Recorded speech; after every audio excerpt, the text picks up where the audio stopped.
ఒక ఊరిలో సీతారాం అనే వ్యక్తి ఉండేవాడు.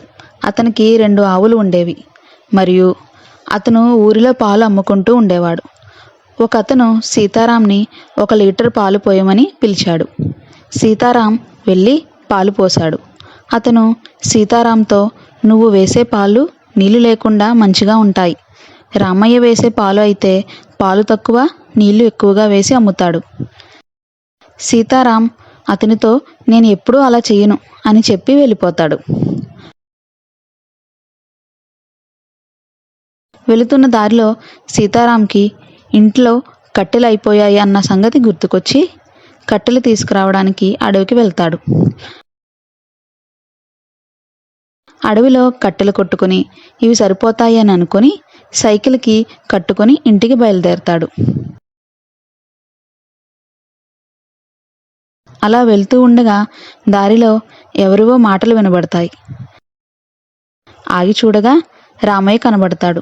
"అదేమిటి, రామయ్య ఇక్కడ ఉన్నాడు" అని దగ్గరికి వెళ్తాడు సీతారాం. రామయ్య సీతారాంని చూసి భయపడుతూ, "ఇక్కడ ఏం చేస్తున్నావు సీతారాం? ఇక్కడ నుండి వెళ్ళిపో, ఇక్కడ ఉండకూడదు" అని అంటాడు. అప్పుడు సీతారాం, "రామయ్య, ఏం చేస్తున్నావు? గ్రామస్తులకి నీళ్లు కలిపిన పాలు పోస్తావా" అని అంటాడు. అప్పుడు రామయ్య అంటాడు, "ఇది ప్రతిరోజు చేసే పనే. ఇలా చేస్తేనే ఎక్కువ డబ్బులు సంపాదిస్తాం. నీకు ఇదంతా అర్థం అవదులే. నువ్వు వెళ్ళి శుద్ధమైన పాలు అమ్ముకో, నేను నీళ్లు కలిపిన పాలే అమ్ముతాను" అని అంటాడు. సీతారాం ఏమీ మాట్లాడకుండా అక్కడి నుండి వెళ్ళిపోతాడు. కానీ సీతారాంకి బుర్రలో రామయ్య మాటలే తిరుగుతూ ఉంటాయి. తరువాతి రోజు సీతారాం ఆవు పాలు తీయటానికి వెళ్తాడు. "అయ్యో, ఈరోజు ఆవు పాలు తక్కువ ఇచ్చాయే. ఈ పాలు గ్రామస్తులందరికీ ఎలా సరిపోతాయి? ఈరోజు నాకు చాలా నష్టం వస్తుంది" అని ఆలోచిస్తూ ఉంటాడు. అప్పుడు రామయ్య అన్న మాటలు గుర్తుకొస్తాయి. "సరే అయితే ఒక పని చేస్తాను. ఈ ఒక్కరోజుకి పాలల్లో నీళ్లు కలుపుతాను. ఎవరికీ తెలియదు కూడా. మళ్ళీ రేపటి నుండి ఎప్పటిలాగానే స్వచ్ఛమైన పాలు అమ్ముతాను" అని మనసులో అనుకుని పాలల్లో నీళ్లు కలుపుతాడు. ఇక పాలు అమ్మటానికి ఊర్లోకి వెళ్తాడు. అందరూ సీతారాం దగ్గరకు వచ్చి పాలు తీసుకుంటారు. సీతారాం పాల డబ్బా చూసి, "అబ్బా, పాలు అన్నీ అమ్ముడుపోయాయి, కొంచెం కూడా నష్టం రాలేదు" అని అనుకుంటాడు. తరువాతి రోజు ఆవు పాలు ఎప్పటిలానే ఇస్తాయి. కానీ సీతారాం మనసులో అత్యాశ పుడుతుంది. "కొంచెం నీళ్లు కలిపితే ఎవరికీ తెలీదు, అప్పుడు నాకు ఎక్కువ డబ్బులు వస్తాయి" అని అనుకుంటాడు. అది ఆలోచిస్తూనే సీతారాం అత్యాశలో పడి రామయ్యలాగానే పాలల్లో నీళ్లు కలుపుతాడు. అలా కొన్ని రోజుల వరకు ఎవరూ ఏమీ అడగరు. కానీ కొన్ని రోజుల తర్వాత గ్రామంలో అందరూ సీతారాంని నిలదీస్తారు. "నువ్వు వేసే పాలు ఇదివరకటిలాగా లేవు. పిల్లలు అసలు పాలు తాగట్లేదు, ఇదివరకటిలాగా లేవు" అని అంటున్నారు. "టీ చేసినా ఇదివరకటి రుచి లేదు" అని అంటున్నారు. అప్పుడు సీతారాం, "లేదు లేదు, ఈ మధ్య ఆవుకి ఆరోగ్యం బాగోట్లేదు, అందుకే పాలు అలా ఇస్తున్నాయి" అని అంటాడు. "మీరేమీ కంగారు పడొద్దు, కొన్ని రోజుల తర్వాత మళ్ళీ ఎప్పటిలాగే ఇస్తాయి" అని అంటాడు. సీతారాం మనసులో మాత్రం, ఇలా ఉంటే అందరూ పాలు వేయించుకోవడం తగ్గిస్తారేమో, ఏం చేస్తే బాగుంటుంది అని ఆలోచిస్తాడు. రామయ్య దగ్గర ఎలాగో పాలు వేయించుకోరు. రామయ్య, నేను తప్ప ఈ ఊర్లో పాలు వేసేవారు ఎవరూ లేరు, కాబట్టి నా దగ్గరే అందరూ పాలు పోయించుకుంటారు అని పాలల్లో నీళ్లు కలపటం ఆపలేదు. కొన్ని రోజుల తరువాత ఊర్లో రంగయ్య అనే వ్యక్తి కొన్ని ఆవులను కొని పాలు అమ్మటం మొదలు పెడతాడు.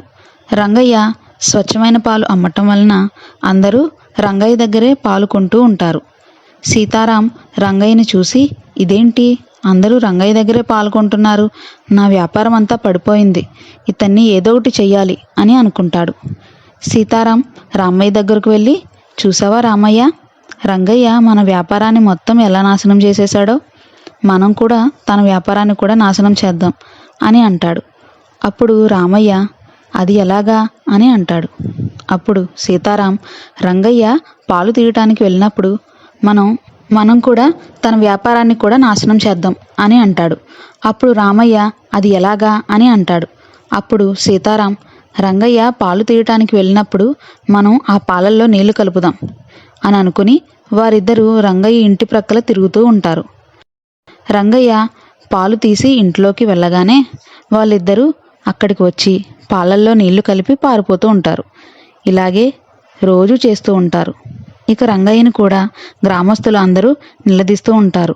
రంగయ్య మాత్రం అయ్యో, నేను ఏమాత్రం పాలల్లో అస్సలు నీళ్లు కలపను అని చెప్పి ఆలోచనలో పడతాడు. అనుకోకుండా ఒకరోజు సీతారాం ఇంకా రామయ్య పాలల్లో నీళ్లు కలపటం రంగయ్య చూసేస్తాడు. ఓహో, ఇదంతా వీళ్ళిద్దరి పనా, సరే వీళ్ళకి బుద్ధి వచ్చేలా చేస్తాను అని అనుకుని ఊర్లో వాళ్ళందరికీ జరిగింది చెప్పి వాళ్ళ నిజ స్వరూపాన్ని ఎలా బయట పెట్టాలా అని ఆలోచిస్తాడు. తరువాత రోజు గ్రామస్తులందరికీ రంగయ్య వాళ్ళిద్దరూ పాలల్లో నీళ్లు కలపడం చూపిస్తాడు. అప్పుడు వాళ్ళందరూ వారిద్దరికీ బుద్ధి చెప్తారు. అప్పుడు రంగయ్య తెలిసి తెలియక కూడా మీ ఇద్దరికి ఎటువంటి చెడు చేయలేదు కదా, మరి నాకెందుకు ఇలా చేశారు అని అంటాడు. అప్పుడు సీతారాం నీ వల్ల మా వ్యాపారం నాశనం అయిపోయింది, అందుకే అలా చేశాం అని అంటాడు. అప్పుడు ఊర్లో వాళ్ళందరూ వీళ్ళ దగ్గర ఎవరూ పాలు పోయించుకోవద్దు, ఇక నుండి అందరూ రంగయ్య దగ్గరే పాలు పోయించుకుందాం అని అనుకుంటారు.